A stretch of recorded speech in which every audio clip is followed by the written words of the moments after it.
Hello दोस्तों, मेरा नाम है भूपेंद्र और आज हम बात करेंगे बौद्ध धर्म के बारे में। सबसे दुनिया में सबसे खराब धर्म जो है वो है बौद्ध धर्म, मगर फिर भी ये बुराई किसकी करेंगे? हिंदू धर्म की।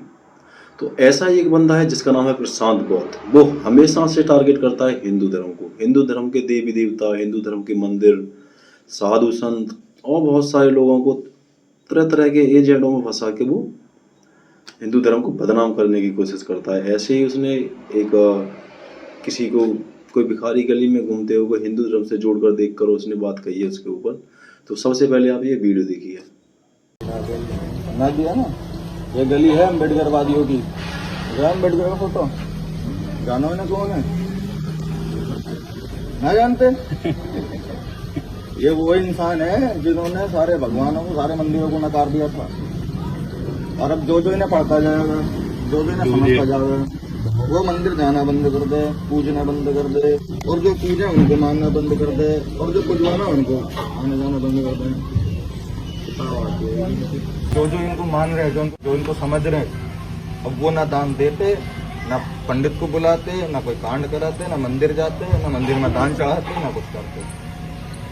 और जिन अम्बेडकर गौतम बुद्ध की फोटो की मैं बात कर रहा था, और वो है जो मैं उस पंडित जी को दिखा रहा था, उसने बाबा ने देख लिया, वो समझ। डॉक्टर भीमराव अंबेडकर की तरफ उंगली करके बोलता है कि ये वो हैं जिन्होंने सारे मंदिर और सारे भगवानों को नकार दिया। ठीक है, हमने मान लिया कि सारे मंदिर और सारे भगवानों को नकार दिया, मगर इन्होंने फिर क्या किया? उसी हिंदू धर्म के, जिसका कोई धर्म ही नहीं है, मैं कहना चाहूंगा जो कोई धर्म ही नहीं है। ये मानते हैं कि बौद्ध धर्म एक अलग धर्म है, मगर मैं कहता हूं कि बौद्ध धर्म अलग धर्म नहीं है। बौद्ध धर्म नाम का कोई धर्म है ही नहीं इस धरती पे, मगर इन्हें वो धर्म नजर आता है। जिसकी ये बात कर रहे हैं गौतम बुद्ध, गौतम बुद्ध के पिता हिंदू धर्म से थे, उनके दादा हिंदू धर्म से थे, उनकी माँ हिंदू धर्म से थे, और वो खुद हिंदू धर्म से थे। उनका लिखा हुआ एक वेद ग्रंथ, किताब जो भी है, धम्मपाद, उसमें इन्होंने मनुस्मृति के न जाने कितने सारे श्लोकों को लिखा है। जितनी भी मनुस्मृति है उसमें से बहुत सारी चीजों को चुराकर उन्होंने धम्मपाद में लिखा है। भीमराव अंबेडकर जी ने जब हिंदू धर्म छोड़ा, उससे पहले धम्मपाद एक ही बार ही नहीं पढ़ा। उन्होंने मनुस्मृति जलाई, मगर ये नहीं देखा कि धम्मपाद में क्या है। उन्होंने जो भी धर्म जो भी है, बौद्ध धर्म, उससे जुड़ गए, मगर धम्मपाद फिर दोबारा कभी नहीं पढ़ा। उन्होंने केवल मनुस्मृति पढ़ी, कुछ कमियां दिखी तो उन्होंने बौद्ध धर्म ज्वाइन कर लिया। अब ये सभी क्या सोचते हैं कि हम भी बौद्ध बन जाएं। कोई फायदा नहीं होने वाला, क्योंकि वो भी हिंदू धर्म का हिस्सा है। जो यहाँ है वो वहाँ है, सिर्फ तुम्हें लगता है। और ये उसमें उससे कहता है कि ये बाबा बनने का स्कोप है ना, बाबा बनने में कोई स्कोप नहीं रहा है। इसने उससे कहा है कि बाबा बनने में कोई स्कोप नहीं है, मांगने में कोई स्कोप नहीं है। मान लिया कि बाबा बनने में कोई स्कोप नहीं है। अब सबसे ज्यादा जो स्कोप है वो है हिंदू धर्म की बुराई करने में। जैसे कि तुझे कितना बेनिफिट हो रहा है। खुद प्रशांत बौद्ध हिंदू धर्म की बुराई कर करके कितना, पता नहीं कितना नाम कमा लिया, कितना घमंड हो गया है, पता नहीं क्या बहुत सारी चीजें हैं जो उससे हो गई हैं, मगर इन सब चीजों से कोई फर्क नहीं पड़ता। वो सबसे बड़ी गलती तो इस बाबा ने की है। मैं मानता हूं कि सबसे बड़ी जो गलती की है ना, वो इस बाबा ने की है, इसके पास जाके मांगने की। क्योंकि सबसे बड़ा भिखारी तो ये है। अपनी वीडियो में ऑनलाइन पे करो, मुझे ऑनलाइन पे करो, गूगल पे करो, फोन पे करो, ये करो वो करो, सब। इससे ज्यादा भीख तो कोई नहीं मांगता जितनी ये मांगता है।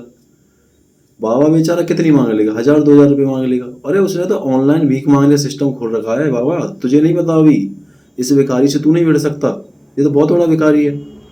तो इसकी एक अलग बात है, ये भिखारी नहीं, भिखारियों का सरदार है। सबसे बड़ा इनका जो मुद्दा है वो है मूर्ति पूजा, कि हिंदू धर्म में मूर्ति पूजा, मंदिर में चढ़ावा और बहुत सारे कुरीतियां हैं। ठीक है, मान लिया हमने बहुत सारी कुरीतियां हैं। अगर तुम्हें मूर्ति पूजा कुरीति नजर आती है तो गौतम बुद्ध की मूर्ति को पूजना क्या है? फिर मैं कहूंगा कि गौतम बुद्ध की मूर्ति को पूजना क्या है? उनके रखे हुए पीक दान को और दांत को पूजने का क्या मतलब है? पीक दान कौन पूछता है भाई? पीक दान तो कोई नहीं पूछता। और दांत कौन पूछता है? दांत तो कोई नहीं पूछता। इससे बड़ा अंधविश्वास कहाँ होगा? इससे बड़ा अंधविश्वास तो मुझे दिखाई नहीं देता। और फिर भी मैं एक बात बताऊं कि हिंदू धर्म की आड़ लेके और बहुत सारे धर्म हैं जिनके बहुत सारे धर्मों के लोगों के पेट पल रहे हैं, वो भी फकीर से साधु बन के मांगते हैं। बहुत सारे ऐसे लोग हैं जो फकीर से साधु बन के मांगते हैं। वो इनके बारे में तुम्हें नहीं पता होगा, अभी ये भी पता लगाओ। मांगते तो फकीर भी हैं, उनके बारे में तुमने कभी नहीं कहा। अरे तुम्हें तो उनके बारे में ही बोलना चाहिए। जब आप हिंदू मंदिरों के बारे में बोल रहे हैं, साईं बाबा के मंदिर में बोलिए, पता नहीं कितना चढ़ावा आता है, उस पर कौन बोलेगा? उस पर भी तो तुम्हें बोलना चाहिए। और बहुत सारे ऐसे सब्जेक्ट हैं तुम नहीं बोल सकते उनके बारे में। वो इतने मजबूत सब्जेक्ट हैं, तुम्हें घर से उखाड़ देंगे मिनटों से पहले। नहीं बोल पाओगे, तुम्हें पता है। अगर दम है तो बोल के दिखाओ, साईं बाबा के ऊपर, इस्लाम के बारे में बोल के दिखाओ। बहुत सारे धर्म है जिनके बारे में तुम नहीं बोल सकते। समझ गए ना? और ये कहता है कि पहले पढ़ने का अधिकार सिर्फ ब्राह्मण, क्षत्रिय और वैश्य को था, शूद्रों को भी पढ़ने नहीं देता था। ठीक है, तुम कह रहे हो उन्होंने मान लिया शूद्रों को भी पढ़ने नहीं देता था। ठीक है, वाल्मीकि जी ने रामायण लिखी, बिना पढ़े लिख दी थी क्या? बिना पढ़े तो रामायण कोई नहीं लिख सकता था। वाल्मीकि जी ने लिख दी। कैसे लिख दी? समझ नहीं आता हूँ। संत कबीरदास जी थे, बिना पढ़े लिखे थे क्या? सावित्रीबाई फूले, ज्योतिबाई फूले और खुद डॉक्टर भीमराव अंबेडकर।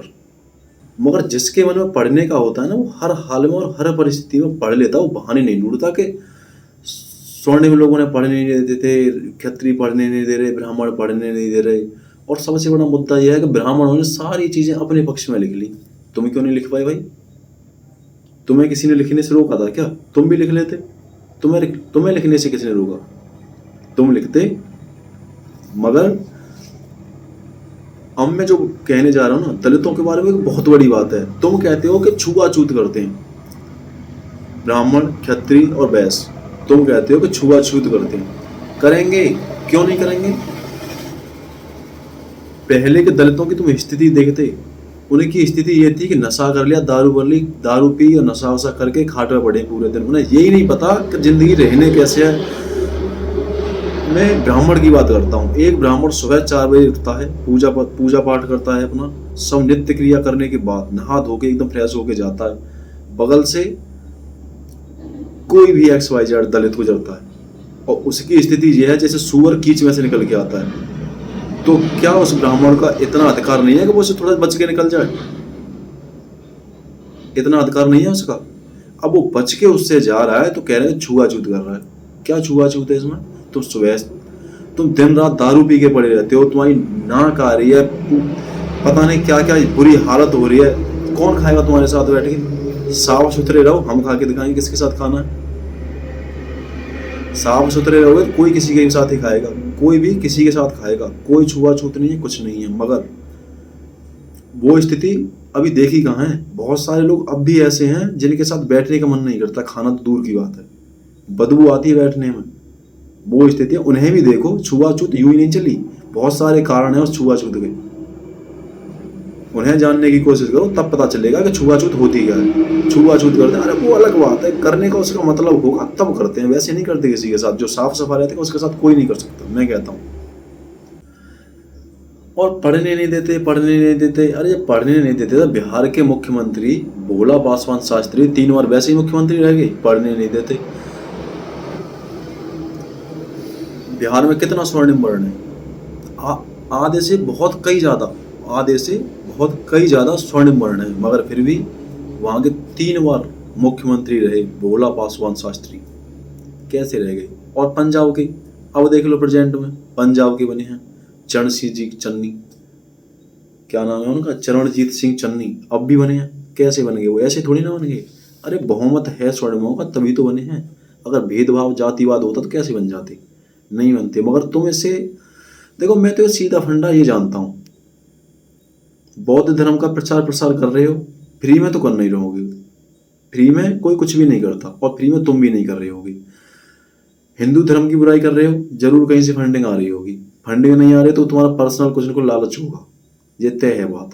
पाकिस्तान से आती है, चीन से आती है, हमें नहीं पता कहाँ से फंडिंग आती है, और फंडिंग जरूर आती होगी।